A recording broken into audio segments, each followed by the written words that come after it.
Assalamualaikum warahmatullahi wabarakatuh. Sahabat-sahabat malnutrisi semua, jumpa lagi dengan saya Akmal Syafril dalam podcast Malnutrisi edisi khusus Ramadan After Sahur. Sekarang sudah episode ketiga. Alhamdulillah. Sahabat-sahabat semua, pasti kita merasakan bulan Ramadan kali ini lain dari biasanya, karena kebetulan qadarullah ya, kita merasa kebetulan karena kita nggak tahu asal muasalnya ya, mengapa ini terjadi. Tapi dari sisi Allah ini bukan kebetulan, ini memang kehendak Allah subhanahu wa ta'ala. Ya, qadarullah kita sekarang dalam situasi menghadapi pandemi ya, sebuah wabah yang luar biasa gawat. Begitu gawatnya sampai dia dikategorikan pandemi. Pandemi itu berarti seluruh dunia mengalami masalah yang sama ya, atau menghadapi wabah yang sama. Tentu ini bukan persoalan yang kecil ya. Nah, tapi bagaimanapun pandemi atau tidak pandemi ya, Ramadan tetap datang juga ya, dan kita diperintahkan untuk mengkhususkan atau mengistimewakan bulan ini, dan juga mengistimewakan amal-amal kita di bulan ini ya. Jadi memang kita nggak punya alasan untuk mengurangi amal-amal kita. Dan ada satu ibadah yang merupakan bagian dari rukun Islam, yaitu saum Ramadan.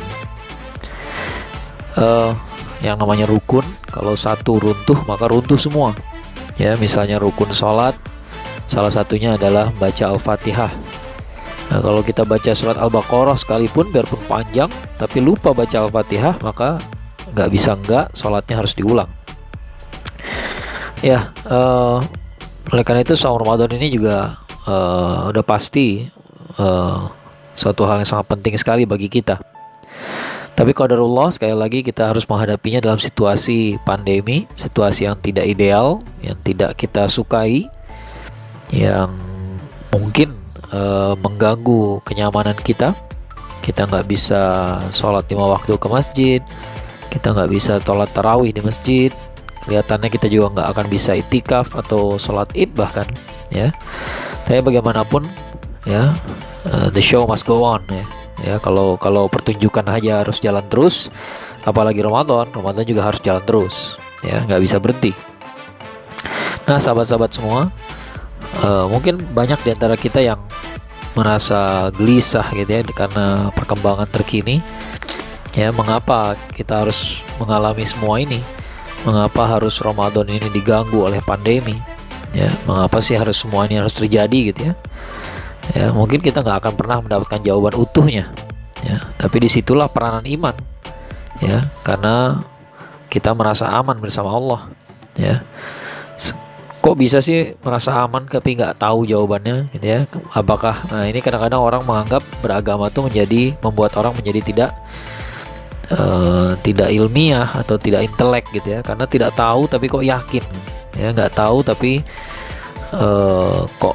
kok beriman gitu ya. Yang pertama yang disebut nggak tahu itu kan bukan nggak tahu sama sekali ya. Jadi kadang-kadang orang beranggapan kita ini beragama tidak tahu apa-apa ya, tapi beriman saja. Enggak, kita beriman karena kita tahu sesuatu ya. Apa yang kita tahu? Yang kita tahu adalah penjelasan-penjelasan dari Rasulullah SAW, dan kita tahu penjelasan-penjelasan itu benar ya. Banyak hal-hal yang sudah dijelaskan oleh Rasulullah SAW, dijelaskan oleh agama ini, dan kita tahu itu benar. Jadi kita tenang. Dan Rasulullah SAW sendiri juga tokoh sejarah. Dia adalah tokoh sejarah, dia manusia yang benar-benar pernah ada, dan belum jadi nabi pun gelarnya sudah Al-Amin, sudah jadi orang yang paling dipercaya. Orang tahu beliau nggak bohong ya. Beliau ini tidak sama dengan orang-orang lain ya. Beliau bicara soal bagaimana cara menjadi pedagang misalnya ya, maka beliau sudah jadi pedagang duluan. Beliau bicara kejujuran, maka beliau orang yang paling jujur. Beliau bicara jihad, beliau yang paling depan ketika berjihad. Beliau bicara sholat, maka kakinya bengkak karena sholat ya. Jadi apa yang beliau katakan beliau sudah kerjakan ya. Tidak sama seperti tokoh-tokoh dunia yang lain ya. Barangkali banyak orang yang bicara soal kebebasan, tapi padahal dia sendiri mengekang kebebasan itu sendiri. Ya, ada orang yang bicara soal persamaan, ya, misalnya bangsa-bangsa Barat bicara soal persamaan, padahal mereka lah yang paling rasis, ya. Tapi tidak demikian halnya dengan Nabi kita Rasulullah SAW. Jadi kita tahu siapa Rasulullah SAW, makanya kita merasa aman, maka kita beriman kepada beliau. Dan kita pun tahu penjelasan Allah yang kita baca dalam Al-Quran atau dijelaskan oleh nabinya, oleh utusannya, maka kita pun tenang, ya. Nah, memang ada hal-hal yang kita nggak pahami, betul, tapi bukan berarti kita nggak paham sama sekali, ya. Dan ya merasa aman itu nggak mesti kita paham semuanya, ya. Kayak misalnya kita kita punya bodyguard misalnya gitu, ya. Kita nggak perlu tahu dia ini ban hitam karate, ini dia misalnya dia ban hitam karate, ya. Kita nggak perlu tahu jurus-jurus apa yang dia bisa kerjakan. Pokoknya kita merasa aman aja melihat dia, ya. Kita merasa aman. Nah, itu juga kita nggak perlu tahu segalanya, ya. Atau kita naik ke atas pesawat, kita nggak perlu tahu pilot ini udah lulus dengan nilai apa dari sekolah pilotnya dulu gitu, ya. Udah berapa jam terbangnya gitu, ya. Kita nggak perlu tahu hal-hal seperti itu, ya. Tapi kita merasa tenang. Kenapa? Karena melihat maskapai yang reputasinya bagus misalnya. Tapi kita nggak tahu persis pilotnya seperti apa. Kenapa kita percaya pada maskapai tapi ragu-ragu sama agama, ya? Nah,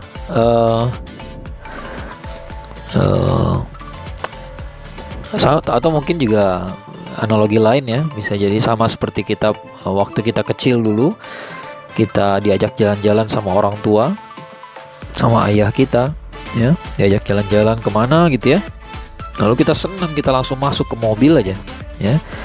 Dan kita nggak bertanya-tanya pada ayah kita misalnya, udah bawa uang belum buat parkir misalnya gitu, ya.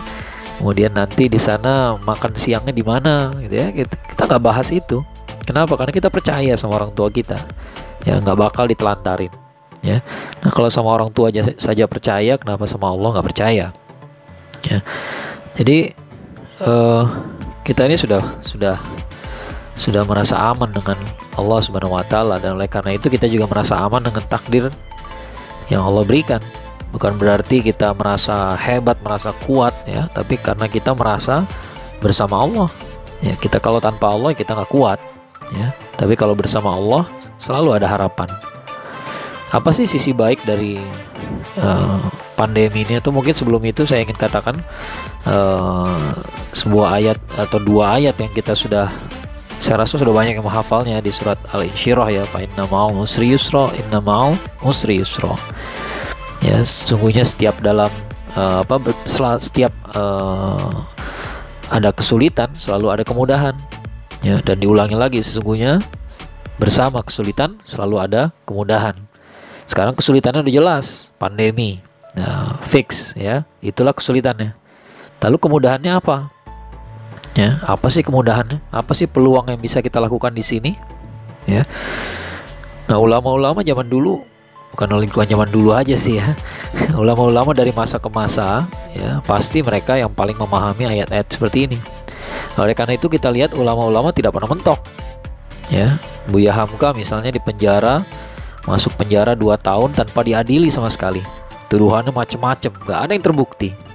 Selama di penjara, apakah dia depresi atau kehilangan mati gaya gitu kalau bahasa kita, ya?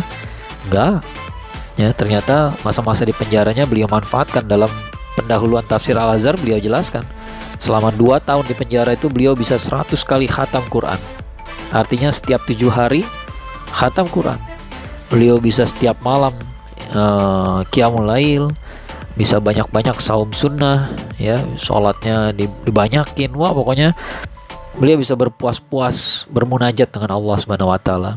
Nah, itulah kemudahan yang dia dapat, ya. Artinya kemudahan di sini bukan berarti situasi jadi mudah, ya, tapi pasti ada peluang yang bisa kita manfaatkan, ya. Nah, kalau beliau nggak di penjara, beliau sibuk, ya.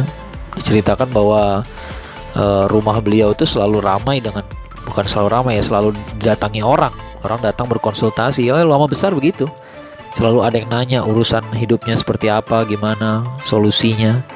Ya, ketika di penjara beliau nggak perlu mengurusi masalah orang lain, maka beliau bisa selesaikan semua amal-amal terbaiknya. Dan karya terbesar beliau, Tafsir Al-Azhar, selesai juga di penjara. Ya, jadi itulah kemudahan. Ya, nah kalau kita yakin bahwa kalau kita merasa aman dengan Allah, begitu muncul kesulitan maka carilah kemudahannya. Pasti ada kemudahan. Ya, pasti ada sesuatu yang bisa kita kerjain sekarang yang dalam situasi lain barangkali kita nggak bisa kerjain. Barangkali amal itu nggak tersentuh sama kita dalam situasi normal. Nah, dalam situasi tidak normal ini ternyata itu bisa kita lakukan. Ya.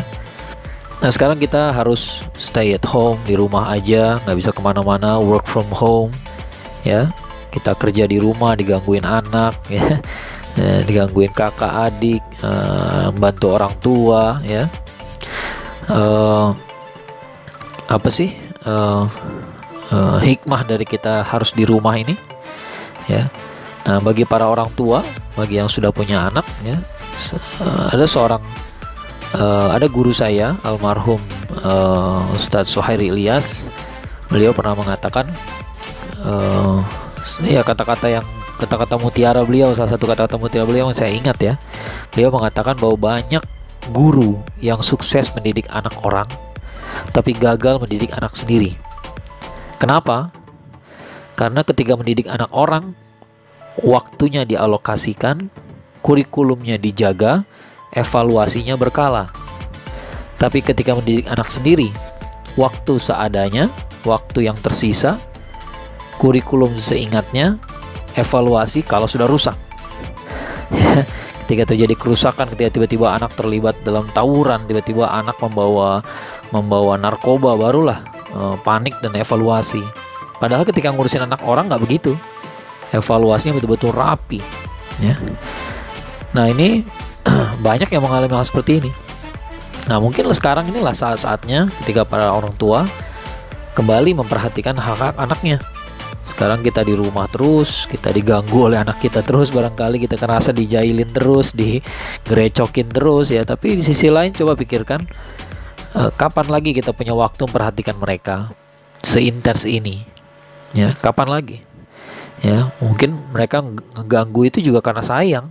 Mereka mengganggu bukan karena benci, bukan, ya. Anak tuh mengganggu orang tuanya, ngejailin orang tuanya itu karena mereka gemes, sayang sekali. Ya, kalau ada orang tua nggak pernah diganggu sama anaknya, saya khawatir, ya, bagaimana hubungan orang tua dan anak, ya. Dan sekarang kita punya kesempatan untuk mendekat dengan keluarga, ya. Kalau di surat At-Tahrim, sebuah ayat yang sangat terkenal sekali, ya, kita diperingatkan untuk bertakwa kepada Allah, dan kita diperintahkan untuk menjaga diri kita dan keluarga kita dari api neraka, ya. Keluarga kita, ya. Jadi yang belum punya anak, belum punya suami atau istri, ya tetap aja punya keluarga, kan, ya. Nah, kita sekarang harus perhatikan keluarga kita, ya. Sekarang kita punya peluang untuk itu. Sekarang kita punya peluang untuk intens mengevaluasi keluarga kita, ya. Bukan sekedar lewat seperti dulu, sekarang intens. Sekarang kita punya kesempatan untuk itu. Sekarang kita punya kesempatan untuk ibadah dengan baik, sholat tarawih, ya. Kadang-kadang ada keluhan tentang sholat tarawih di masjid. Ada yang mengeluh sholat tarawih di masjidnya terlalu cepat sekali, ya. Lagi menikmati, tahu-tahu udah selesai, ya. Tapi ada juga yang sebaliknya, ada juga yang nggak bisa menikmati karena kepanjangan, ya. 1 juz, 2 juz lewat, belum selesai juga, capek, ya. Akhirnya jadi males sholat tarawih. Nah, sekarang kita sholat tarawih di rumah. Silakan atur dengan kecepatan masing-masing, kecepatan sendiri. Apalagi alasan kita sekarang, kita nggak punya alasan lagi untuk tidak tarawih, ya. Kita bisa tarawih dengan kecepatan kita sendiri, ya, tidak kecepatan orang lain, ya. Nah, inilah peluang buat kita. Sekarang memang kita bekerja sekarang di rumah, ya, tetap bekerja di rumah juga, ya. Di rumah tetap bekerja, ya. Tapi tidak ada waktu yang harus terbuang untuk pergi dari rumah ke kantor, ya. Dari rumahnya misalnya di Bogor, Depok, harus ke Jakarta ke kantor, ya. Dari rumah sampai ke kantor itu 1,5 jam kadang-kadang, ya. Pulang pergi 3 jam, maka sekarang ada 3 jam kosong minimal, ya. Sekarang kita bisa banyak-banyak bertilawah, ya, banyak yang bisa kita kerjakan sekarang. Nah teman-teman, sahabat-sahabat malnutrisi semua, kalau betul-betul teman-teman beriman pada Allah, maka percayalah pada kata-kata Allah bahwa setiap ada kesulitan pasti ada kemudahan. Sekarang kesulitannya sudah clear, sudah jelas, gak ada multitafsir, semua pasti setuju. Kesulitannya adalah pandemi, wabah COVID-19. Nah, clear. Tapi yang belum clear adalah kemudahannya. Mari kita sama-sama cari kemudahan-kemudahan yang Allah sajikan dalam bulan Ramadan ini, dan kita manfaatkan sebaik-baiknya. Kita eksploitasi kesempatan ini sebaik-baiknya. Ya, mungkin kesempatan ini gak datang 2 kali, mungkin gak akan datang setiap tahun. Ya, tapi marilah kita ambil manfaat sebanyak-banyaknya. Sebagai catatan tambahan, sebagai penambah motivasi saja, katakanlah pada diri sendiri, rugi sekali kalau kita harus mengalami lockdown kayak begini, ya, lalu kita nggak mendapat apa-apa. Bukankah ruginya jadi berkali-kali lipat? Ya, kalau nggak mau rugi, yuk kita cari peluang kita, ambil peluang itu. Sampai jumpa pada episode berikutnya. Assalamualaikum warahmatullahi wabarakatuh.